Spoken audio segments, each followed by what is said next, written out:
नमस्कार, शाम के 7:30 बजने वाले हैं और वक्त है उत्तराखंड की दिन भर की हलचल जानने का। आपके साथ मैं हूं प्रीति बिष्ट। राज्य में बेहतर काम करने वाले अधिकारियों को मुख्यमंत्री उत्कृष्टता एवं सुशासन पुरस्कार से आज सम्मानित किया गया। मुख्यमंत्री ने सम्मानित किया है ऐसे अधिकारियों को और ये पुरस्कार दो कैटेगरी में, दो वर्गों में दिए गए, व्यक्तिगत और सामूहिक। इसमें व्यक्तिगत कैटेगरी में उत्तरकाशी फॉरेस्ट डिवीजन के डीएफओ संदीप कुमार, पिथौरागढ़ के राजकीय इंटर कॉलेज पत्थरबानी के प्रधानाचार्य कौस्तुभ चंद्र जोशी और अल्मोड़ा की भनौली तहसील में तैनात डिप्टी कलेक्टर मोनिका को मुख्यमंत्री ने पुरस्कार और प्रशस्ति पत्र देकर सम्मानित किया। और वहीं सामूहिक श्रेणी की बात करें तो सचिव परिवहन शैलेश बगोली और उनकी टीम के शामिल 5 अन्य अफसरों को भी सम्मानित किया गया। इसके अलावा उरेडा की अध्यक्ष राधिका झा और उनकी टीम में शामिल 2 अधिकारी, डीएम देहरादून आशीष कुमार श्रीवास्तव और उनकी टीम के शामिल सीडीओ नितिका खंडेलवाल और 4 अधिकारियों को भी सम्मानित किया गया। को व्यक्तिगत श्रेणी में और 3 सामूहिक श्रेणी के पुरस्कार यहाँ पर मिले हैं। एक टीम वर्क को मिला है, एक इंडिविजुअल को मिला है। इसके पीछे जो सोच है सरकार की कि जो लोग अच्छा काम कर रहे हैं उनको प्रोत्साहन मिलना चाहिए। अच्छा लग रहा है कि उसको जो है एक स्टेट लेवल पे जो है रिकॉग्नाइज़ किया गया। एक इंडिपेंडेंट कमेटी ने जो है उसको रिकॉग्नाइज़ किया और हमें जो है यहाँ पे जो है एक पुरस्कृत किया गया। एक दिन काम को ज़रूर सराहा जाता है, ये मुझे लगा। और जब मैं 25-30 साल मैंने काम किया तब जा कर के हमको ये सफलता मिली। और मुख्यमंत्री ने गणतंत्र दिवस की पूर्व संध्या पर प्रदेशवासियों को शुभकामनाएं दी हैं। अपने संदेश में मुख्यमंत्री ने कहा कि ये एक अवसर है जब हमें देशभक्तों के सपनों को साकार करने, अपने लक्ष्यों के प्रति प्रतिबद्ध होने का संकल्प लेना चाहिए। हमने राज्य के विकास और पारदर्शी शासन पर फोकस किया है। हमने बातें कम और काम ज्यादा किया है। तो मुख्यमंत्री ने और भी जो बातें कही हैं, तो मुख्यमंत्री ने लिखा कि हमने अपनी जिम्मेदारियां निभाई हैं। गैरसैंण को ग्रीष्मकालीन राजधानी बनाने से लेकर डोबरा चांठी पुल, जानकी पुल समेत तमाम बुनियादी सुविधाओं के लोकार्पण किए गए। स्वरोजगार जैसी योजनाओं से युवाओं को रोजगार के अवसर मुहैया करवाए गए। स्थानीय उत्पादों को बढ़ावा देने के लिए गांव-गांव में ग्रोथ सेंटर्स की स्थापना की गई। वहीं PMGSY से राज्य के सड़कों का जाल बिछाया गया। तो बच्चों को गुणवत्ता युक्त शिक्षा उपलब्ध कराने के लिए हर ब्लॉक में 2 यानी कुल 190 आदर्श विद्यालय स्थापित किए जा रहे हैं। ये संदेश मुख्यमंत्री का गणतंत्र दिवस की पूर्व संध्या पर, और इसमें अपने सरकार के किए गए और आगे किए जा रहे कामों की चर्चा की। और अब बात बाल वीरों के करेंगे तो देहरादून के अनुराग रमोला प्रधानमंत्री राष्ट्रीय बाल पुरस्कार 2021 के लिए चुने गए हैं। महिला एवं बाल विकास मंत्रालय ने उनका चयन किया है। उत्तराखंड से वो इकलौते छात्र हैं जिन्हें प्रतिष्ठित पुरस्कार मिल रहा है। प्रधानमंत्री नरेंद्र मोदी ने अवार्ड विजेताओं से संवाद किया, उनसे बातचीत की। तो अनुराग मूल रूप से टिहरी के प्रतापनगर के रहने वाले हैं। महिला एवं बाल विकास मंत्रालय हर साल अलग अलग श्रेणी में विशिष्ट योग्यता रखने वाले बच्चों को प्रधानमंत्री राष्ट्रीय बाल पुरस्कार प्रदान करता है। पुरस्कार के तहत अनुराग को 1 लाख रुपए, मेडल और सर्टिफिकेट दिया जाएगा।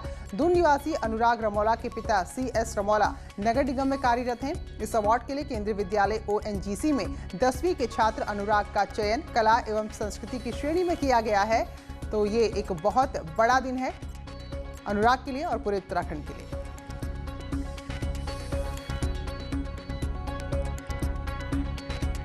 मुझे कला एवं संस्कृति के क्षेत्र में पेंटिंग के लिए पुरस्कार मिला। तो उन्होंने हमें ये बताया कि हम कैसे इन्हीं क्षेत्रों में कैसे भविष्य में हम अपनी कला को निखार सकते हैं। तो ये बात मुझे प्रधानमंत्री जी की बहुत अच्छी लगी। चले और अब आपको राजभवन दिखाते हैं देहरादून का, जो गणतंत्र दिवस की पूर्व संध्या पर तिरंगे की रोशनी में सराबोर। देखिए कितना खूबसूरत, कितना सुंदर ये दृश्य, कितनी सुंदर ये तस्वीरें।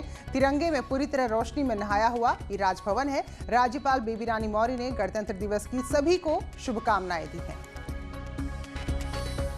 और अब कुंभ को लेकर बड़ी खबर है। कुंभ मेला तैयारियों को अंतिम रूप देने में सरकार पूरी तरह से कमर कस चुकी है। 7 और PCS अधिकारियों को अब हरिद्वार भेजा गया है क्योंकि वक्त बहुत कम है। ऐसे में कहीं कोई कमी ना रहे, तो ऐसे में 7 और PCS अधिकारी हरिद्वार भेजे गए हैं। पौड़ी, उधम सिंह नगर, नैनीताल, पिथौरागढ़ और अल्मोड़ा में तैनात डिप्टी कलेक्टर्स को हरिद्वार भेजा गया है। हरिद्वार के डिप्टी कलेक्टर को भी मेला अधिकारी कार्यालय से अटैच कर दिया गया है ताकि जो भी तैयारियां कहीं रह रही हैं, कहीं छूट रही हैं, वो वक्त रहते रहते पूरी हो जाएं, तो ये बड़ी खबर है, एक बड़ा कदम है। 7 पीसीएस अधिकारी अतिरिक्त अब कुंभ में भेजे गए हैं, जो वहां की तैयारियों को देखेंगे।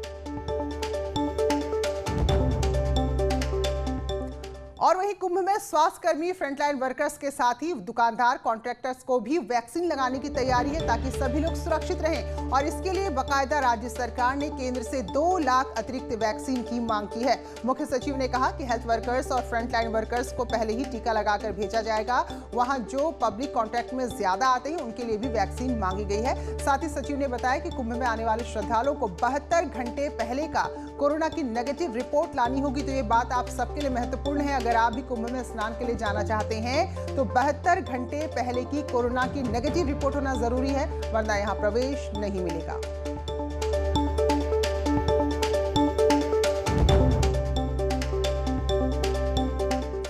और वहीं कुंभ मेला 2021 का नोटिफिकेशन 27 फरवरी को जारी हो सकता है। 27 फरवरी को नोटिफिकेशन जारी होते ही कुंभ मेले की औपचारिक शुरुआत हो जाएगी। तो पहला जो शाही स्नान है 11 मार्च को है, फिर 12 अप्रैल को, 14 अप्रैल को, 27 अप्रैल को आखिरी शाही स्नान होगा। तो ये एक बड़ी खबर है। 27 फरवरी को नोटिफिकेशन जारी हो सकता है। तो नोटिफिकेशन जारी होने का मतलब ये है कि उस दिन से कुंभ की औपचारिक तौर पर शुरुआत हो जाएगी।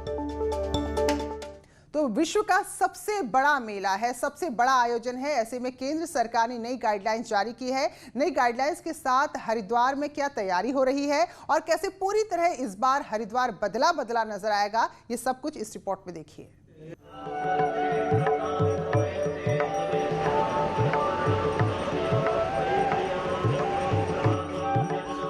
हरिद्वार कुंभ इस बार कोरोना के चलते बदले हुए माहौल में होगा।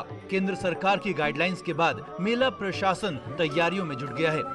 आईजी कुंभ का कहना है कि मेले में आने वाले हर शख्स को कोविड रिपोर्ट, मेडिकल सर्टिफिकेट और आईडी प्रूफ लाना होगा। वहीं फ्रंटलाइन वर्कर्स हों या वॉलंटियर्स, वैक्सीनेशन सभी का होगा। पब्लिक के ऐसे लोग जो कंधे से कंधा मिला के हमारे साथ पुलिस की ड्यूटी करते हैं, जिसे हम स्पेशल पुलिस ऑफिसर के रूप में कहते हैं, तो वो स्पेशल पुलिस ऑफिसर को काउंट करेंगे तो ये करीब 25 से 30 हज़ार के आसपास रहेगी। तो उनको भी, क्योंकि फ्रंटलाइन वर्कर के रूप में क्लोज प्रॉक्सिमिटी में रहेंगे, तो उनको भी हम लोग को वैक्सीनेशन की कार्रवाई की जानी है। ये भी एक निर्देश है, तो उसके हम लोग तैयारी कर रहे हैं। 10 महीने के बाद अब हरिद्वार में दूसरे राज्यों से आने वाले यात्रियों की संख्या बढ़ने लगी है। वहीं रजिस्ट्रेशन और कोरोना रिपोर्ट लेकर आने की बात को यात्री और तीर्थ पुरोहित सही बता रहे हैं। मैं इसको एक पॉजिटिव वे में लूंगी। रिपोर्ट लेना, टेस्ट करवाना, it's not a bad thing. वो हमें सिर्फ हमारे फैमिली के लिए नहीं, हमारे साथ जो और भी 10-15 लोग हैं जिनसे हम मिलते हैं जाने अनजाने में, उनके लिए भी सेफ्टी है। कुंभ के लेकर तो बहुत सारी व्यवस्थाएं बहुत हो चुकी है। किसी प्रकार के कुंभ में कोई परेशानी नहीं होने वाली। यात्री जो भी आ रहे हैं उनको हर प्रकार की सुविधा सरकार देने को समर्थ हो चुकी है। कोविड-19 के लिए थोड़ा सा परेशानी था, लेकिन उसको निकालते हुए अब लोग थोड़ा सा हरिद्वार में वैसा कोई असर नहीं है। लोग अच्छे से लोग आ रहे हैं, व्यवस्था उनको अच्छी मिल रही है। हरिद्वार कुंभ की औपचारिक शुरुआत में अब ज्यादा वक्त नहीं बचा। ऐसे में नई गाइडलाइंस को कैसे पूरी तरह लागू किया जाए, यही काम मेला प्रशासन के लिए चुनौती है। चंद महीने पहले तक गंगा के घाट एकदम सुनसान थे और अब धीरे धीरे रौनक लौटने लगी है। 1 महीने बाद कुंभ होना है और अब भारत सरकार की नई गाइडलाइंस भी आ गई हैं। उम्मीद की जा रही है कि अब कुंभ में वो रौनक फिर से लौट पाएगी। अपने सहयोगियों दीपांकर भट्ट और राकेश रावत के साथ अनुपम त्रिवेदी, न्यूज़ 18 हरिद्वार। चलिए, तो अब आपको आज का कोरोना अपडेट भी बता देते हैं। तो मामले कम हो रहे हैं, ये अच्छी खबर है। आज राज्य में 62 नए मामले सामने आए हैं, जबकि 24 घंटे में 4 लोगों की मौत हुई है। तो इस तरह से जो कुल आंकड़ा है 95,000 के पार है और एक्टिव केस भी घट रहे हैं। और इस वक्त राज्य में 1,500 एक्टिव केस है, यानी कि मरीज जिनका इलाज चल रहा है। वहीं आज राज्य में 4,032 स्वास्थ्य कर्मियों का वैक्सीनेशन भी हुआ है।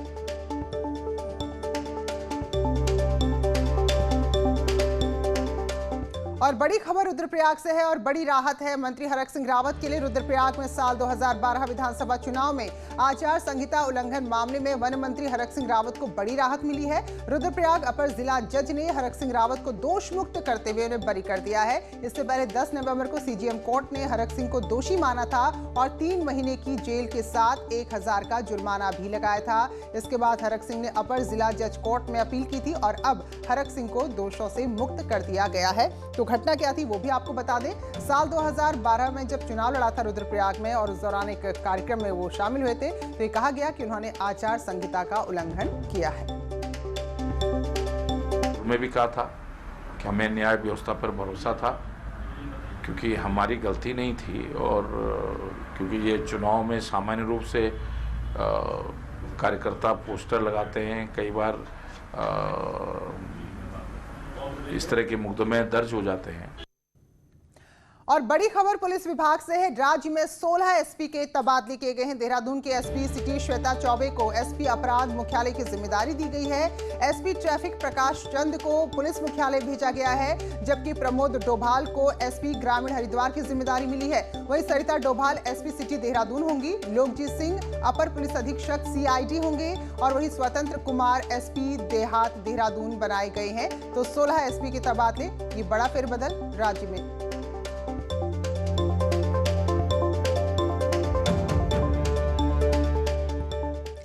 खटीमा NH की बाईपास भूमि मुआवजे में फर्जी दस्तावेज बनाकर 14 लाख का घोटाला करने का मामला सामने आया है। और ये मामला तब खुला जब 2 किसान अपनी जमीन का मुआवजा लेने हल्का पटवारी के पास गए। तब दोनों को पता चला कि दरअसल उनके नाम से तो कोई और पहले ही मुआवजा ले चुका है।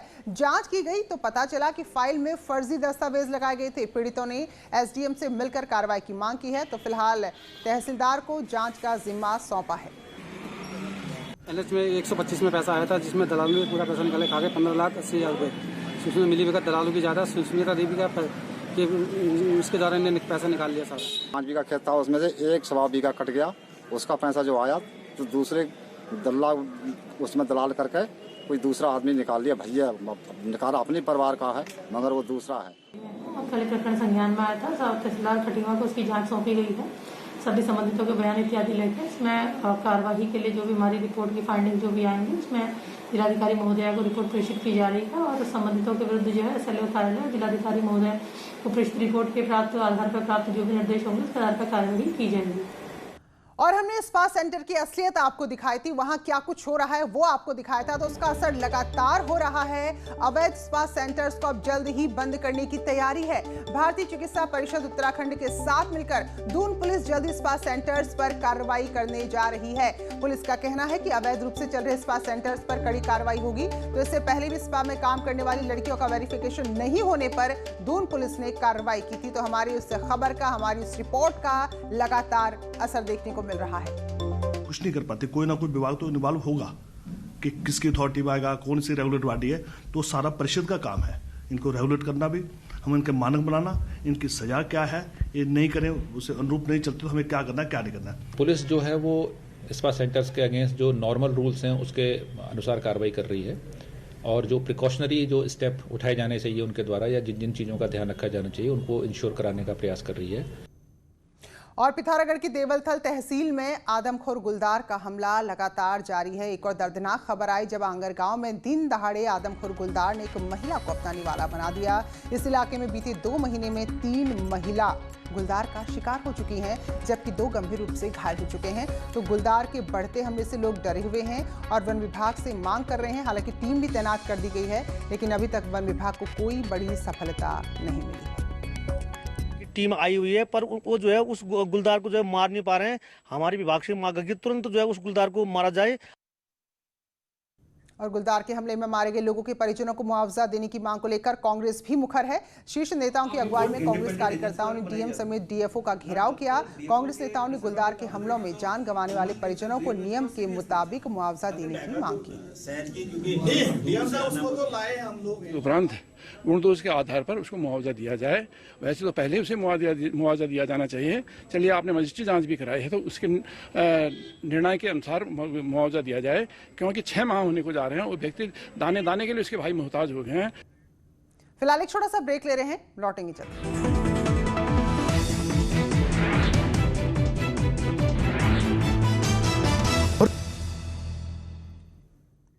स्वागत है ब्रेक के बाद। टिहरी लेक फेस्टिवल को लेकर प्रशासन ने तैयारियां शुरू कर दी है। तो 16 और 17 फरवरी को फेस्टिवल होना है। इसे बेहतर बनाने के लिए जिलाधिकारी लगातार अधिकारियों के साथ बैठक कर रही हैं। वाटर, लैंड और एयर स्पोर्ट्स के साथ ही कई तरह के कार्यक्रम का आयोजन किया जा रहा है। फेस्टिवल में गढ़वाली परिधान में फैशन शो के साथ म्यूजिकल नाइट की तरह और भी ऐसी गतिविधियां होंगी जिससे पर्यटकों को और ज्यादा आकर्षित किया जा सके। उधर पौड़ी में पर्यटन गतिविधियों को विकसित करने के उद्देश्य से कंडोलिया में बनाए गए थीम पार्क का 28 जनवरी को मुख्यमंत्री द्वारा किए जाने वाले उद्घाटन के देखते हुए राज्य मंत्री धन सिंह रावत यहां पहुंचे निरीक्षण के लिए। पर्वतीय शैली और कई खूबियों से लैस थीम पार्क को राज्य का जहां अपनी तरह का पहला थीम पार्क बताया जा रहा है, तो उम्मीद इससे है कि पर्यटकों को इस पार्क में राज्य की कला और संस्कृति की झलक मिलेगी। पार्क के निरीक्षण के बाद सुमाड़ी पहुंचे राज्य मंत्री ने वीर शिरोमणि पंथिया दादा के स्मारक का भी शिलान्यास किया। राज्य के 13 जिलों के उत्पाद नैनीताल में एक छत के नीचे मिल सकेंगे। कुमाऊं मंडल विकास निगम के बोर्ड बैठक में food court and craft centre बनाने पर मुहर लग गई है और जल्द ही इस पर काम शुरू होगा। इसके साथ ही तय हुआ है कि कुमाऊं मंडल विकास निगम के घाटे में चल रहे होटल को लेकर कार्य योजना बनाई जाएगी, क्योंकि सारे कुमाऊं और गढ़वाल मंडल के सभी होटल अच्छी लोकेशन पर हैं। तो अब ये एक बड़ा कदम जो राज्य में उठाया जा रहा है। तो इन्हीं खबरों के साथ उत्तराखंड के बुलेटिन में फिलहाल इतना ही।